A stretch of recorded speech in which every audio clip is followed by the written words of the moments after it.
Hello and welcome to the interview here on France 24. I'm Delano D'Souza. My guest today is Arun Jaitley, India's finance minister, and he's also the country's defense minister as well. Mr. Jaitley, thank you very much for speaking to us. Now, your visit to Paris comes 3 years into the administration of Prime Minister Narendra Modi. During that time, a whole host of reforms have been undertaken, sectors have been liberalized. All this to make India a more attractive place to do business. A goods and services tax will in fact roll out at the start of next month.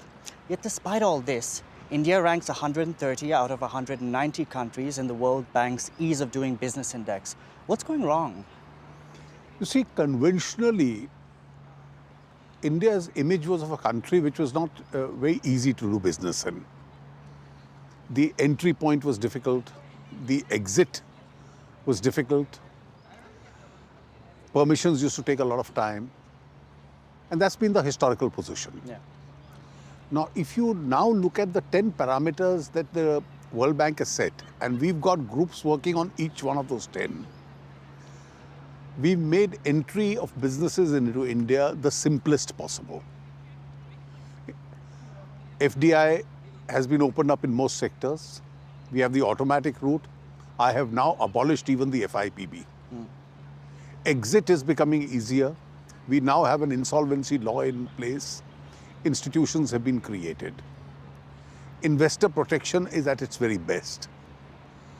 There are some areas which are still challenging. And one area which is challenging is in the area of getting land and building permissions, where we rank some 183 out of 190 odd countries. And that's what pulls us down. In the last 3 years, on different measures, our rankings have actually substantially moved up. Okay. So we've been moving up the ladder in ease of doing business. Permissions don't take time. Foreign investment is cleared. Environmental permissions are cleared, and so on. Now, the one or two bottlenecks which still exist at the local decentralized level of the state governments, we are trying to have a close look, and very soon we'll be able to overcome those also. Okay, now last year the government made a very bold decision where overnight 86% of Indian currency was removed from circulation. Demonetization caused chaos. We all saw the lines. Yet the government said this was needed to formalize the economy and bring more people under the tax net.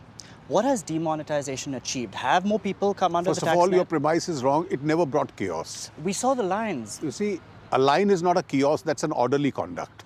But did you There was not a single incident of unrest in the whole country. So there was no chaos. People in an orderly manner stood in queues and exchanged their currencies. But it was an inconvenience. You see, if you have 86%, the largest ever currency replacement in global history, True. It's bound to create some problems, but this one didn't. There have been 3 positive achievements of the demonetization. A very large movement, a huge movement towards digitization of the economy has started. Secondly, you have an integration of the informal economy into the formal taking place. Okay. The number of people coming into the tax net has increased. In fact, in 3 months' time itself, 9.2 million people got added to the list of assessees. Okay. And therefore, the message has gone home loud and clear. It's no longer safe to excessively deal in cash. And I think a new Indian normal has been established by demonetization. And I think we are on the right track. But how much black money or illicit money has the government gotten its hands on? You see, you've had the entire currency operating into the system had anonymity attached to it. The moment it got deposited into the bank accounts, the anonymity ended. Sure. The money got identified with the owner. Now, each owner whose deposit didn't reconcile with his income profile, within a matter of days we did the data mining, and 1.8 million people have been identified. Notices or information has been sent to them to respond as to what the source of this money is. Okay. And that itself is going to lead in the long run to a greater movement towards larger digitization, more assessments, more banking transactions, more liquidity into the bank. Okay. Now, you are also the country's defense minister. Tensions with Pakistan have been heating up in recent weeks. Last month, India bombed a Pakistani army post in Kashmir because of claims that the army was sending militants into Indian-occupied Kashmir. Pakistan denies this happened. Then there's the case of an Indian national who has been given the death penalty for espionage in Pakistan. The International Court of Justice has intervened and they've stayed the execution. What's the state of relations with Pakistan? Well, I think over the last 3 years, India has made every genuine effort to at least ease in the tensions. When the Prime Minister was sworn in, he made a special effort to invite the Pakistani Prime Minister to attend the swearing in. Thereafter, when there was a function at Prime Minister Nawaz Sharif's family, the Prime Minister made an unscheduled visit. Now, all this was intended to dilute the tensions. Now, every such gesture by India has been responded by a terrorist strike. It either happened at the Pathankot Air Force Base, or it happened at the army camp in Uri, or the mutilation of 2 Indian soldiers. And therefore, Indian forces, our army, our border security force, will maintain the sanctity of the line of control. We are interested in checking infiltration and whatever steps are required to protect our sovereignty and check that infiltration at the line of control, we will use all effective measures to do that. Now, speaking of the country's security, the first time Narendra Modi came to Paris, he announced India's intention to buy 36 Rafale fighter jets. That was substantially lower than the previous administration's wish list of 126 jets.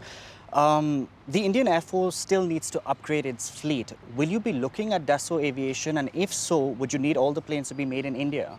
You see, our priority now is that while the immediate requirements are purchased from wherever they are available, is to establish a manufacturing base of defense equipment in India.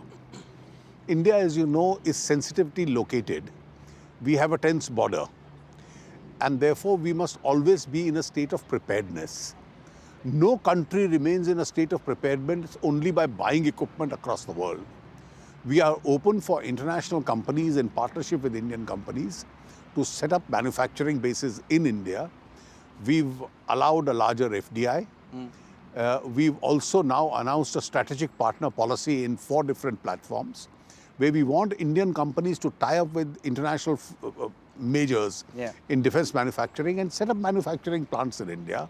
Of course, we are open. We have the public sector companies which will be also doing defense manufacturing. We want the private sector to enter in a big way. And whenever necessary, we'll buy it internationally also. Okay. Now, global beef prices have been rising since a recent Indian government decision to ban the sale of cattle at livestock markets. India is one of the largest beef exporters in the world, and the sector is valued at $4 billion, $10 billion when you factor in the leather industry. Why would a government that's so focused on growth and job creation risk putting millions of people out of work? You see, let's be very clear. As far as slaughter of milch animals are concerned, it is not that this order has any impact on that. That is regulated by various state policies. You have states in India which have banned the slaughtering of cows. You have states which have not banned it. So the state legislations will continue.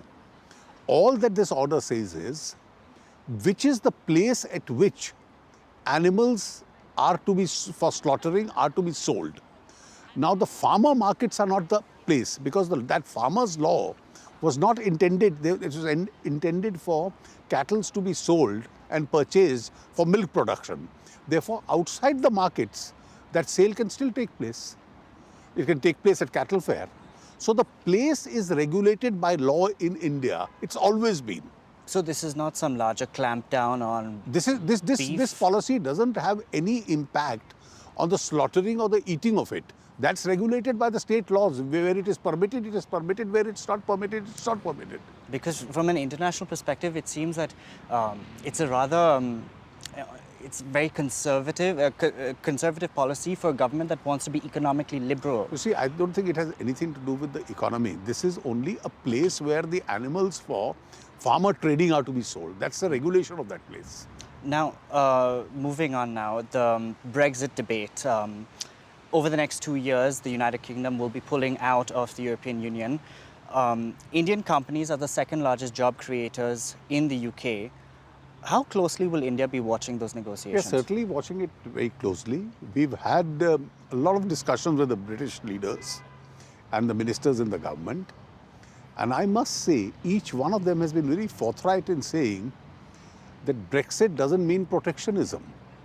And I do believe that the present government in the United Kingdom, the elections are in the process of taking place, has amply made it clear that while they've taken back control after Brexit of their own decision-making process, they want a larger engagement with the rest of the world. And certainly with India, they want a much larger engagement once the Brexit process takes place. Now, later this month, Narendra Modi is scheduled to meet US President Donald Trump. He's made a clampdown on H-1B visas one of his priorities. Will Narendra Modi be taking up this issue with Donald Trump? Let me leave that to the Prime Minister. I can't announce that on television. Okay, now this March you took on the additional role of India's defense minister as well. How do you manage juggling the two ministries, and do you want the government to look for a replacement for one of the portfolios at least? Well, that's the prerogative of the Prime Minister. Left to myself, I would prefer to do only one, but I'm sure the Prime Minister will make adequate arrangements once he decides to do so. But at the moment, as long as the responsibilities remain with me, I've handled these two jobs in the past also. The two heavyweights. Arun Jaitley, thank you very much for speaking to us here on France 24. And that's all we have time for. Thank you very much for watching.